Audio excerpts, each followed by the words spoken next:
आज हम यहाँ अपना जन्मदिन मना रहे हैं। यहाँ मैं मेरे बच्चों के साथ भी मना सकता था, पर आज यहीं से अंदाज़ा लगा लो कि जो जवान अपनी खुशियाँ कुर्बान कर सकता है।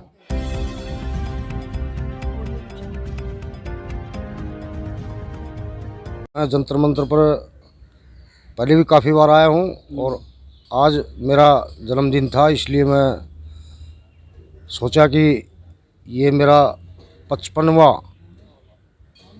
जन्म दिवस मैं जंतर मंतर के ऊपर मनाऊं मेरे पूर्व सैनिक भाइयों के साथ। और मेरे को खुशी है कि आज मेरे को यहाँ मौका मिला है मेरे जन्मदिन के ऊपर आने का। और हम सरकार से आज भी यही उम्मीद से लगाए हुए हैं कि सरकार हमारी सुनेगी। हम सरकार के साथ हैं। सरकार हमारे सब्र का वो इम्तिहान न ले। आखिर हमसे कोई गलती हुई है तो आके हमसे एक बार पूछो। हमारी जो मांग है, जो हमारे हक हैं, यदि वो नाजायज़ हैं तो कम से कम 107 दिन हो गए, इसमें सरकार को एक दिन तो आके हमसे बात तो करे।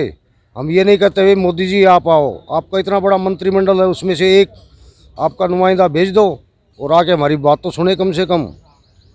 झुंझुनू में क्या माहौल लग रहा है राजस्थान के अंदर पूर्व सैनिकों का, क्योंकि लगातार धरना प्रदर्शन हो रहा है, कितना फर्क पड़ रहा है, लोग क्या सोच रहे हैं? सैनिकों में कुछ उम्मीद है या फिर सब निराश हो गए? नहीं सर, झुंझुनू के अंदर बहुत जागृति आई है और 30 मई को जो हमने एसडीएम को ज्ञापन दिया था उसमें 50,000 से भी ज़्यादा पूर्व सैनिकों ने हर तहसील के अंदर ज्ञापन दिया है।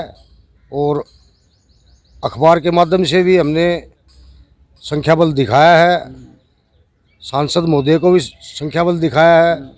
3 अप्रैल को भी हमने बहुत संख्या में अपना संख्या बल दिखाया था सरकार को। अब सरकार आँख मीच कर बैठी हुई है, क्यों बैठी हुई है तो सरकार की मंशा हम नहीं बता सकते।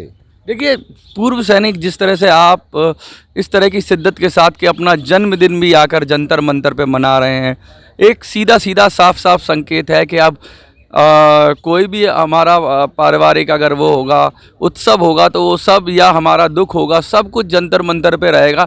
ये इतनी शिद्दत से लड़ाई लड़ी जा रही है। अब बीच में कुछ उतार चढ़ाव आए थे, आपने देखा ही था किस तरह सैनिकों के अंदर आपस में कुछ मनमुटाव हुआ, उस पर क्या कहेंगे आप? और क्या अब सब ठीक हो गया है, अब सब सुचारू तरीके से चल रहा है या कुछ अभी कमी पेशी है? सर, सैनिक हमेशा एक साथ थे और हैं। कुछ सैनिकों को भ्रमित कर देते हैं। अब वो भ्रमित करने वाले, धरने को तोड़ने वाले, हमारी मांगों को कुचलने वाले। नहीं, ये तो सभी कह रहे हैं कि कोई धरने को तोड़ना नहीं चाहता, लेकिन आपसी में मनभेद तो नहीं है, लेकिन मतभेद तो है ही हैं। ये तो साफ साफ है, मतभेद हैं तो उसे सुलझाने की बात हो रही है।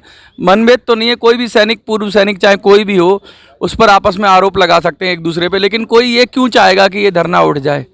सर, इसमें हमारे कुछ ऐसे नुमाइंदे हैं जो सिर्फ अपना नाम चमकाना चाहते हैं, सैनिकों की बात कम रखना चाहते हैं। वो ये चाहते हैं कि मीडिया के अंदर हम ही जो कुछ है वो हम ही हैं। ईगो की बात हो रही है कि भाई अपना वर्चस्व कायम रखने की बात भी, ऐसा कुछ आ रहा है क्या? हाँ, ऐसा कुछ लग रहा है, क्योंकि पिछले 27-28 तारीख को यहाँ जंतर मंतर के ऊपर देखा था, कुछ खाप आई थी यहाँ और उन्होंने धरने को कैप्चर करने की कोशिश की थी।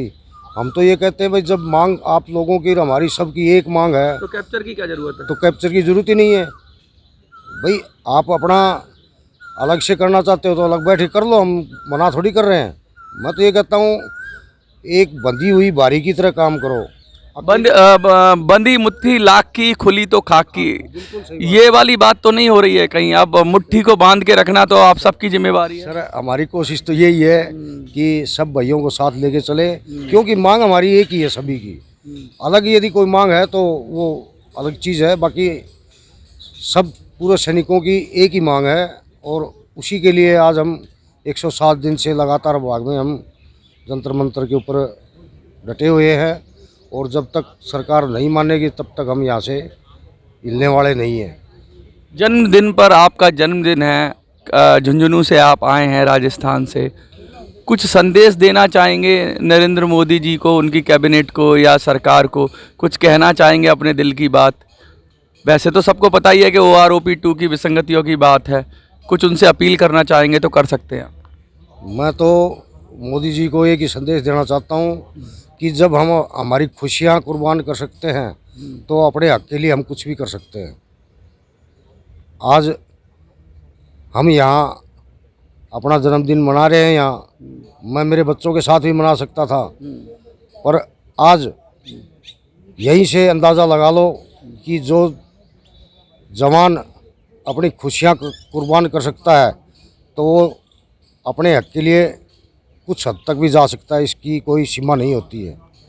और हम लगातार भाग में अपना धरना प्रदर्शन है ये करते रहेंगे जब तक सरकार हमारी सुनवाई नहीं करेगी, तब तक जारी रहेगा।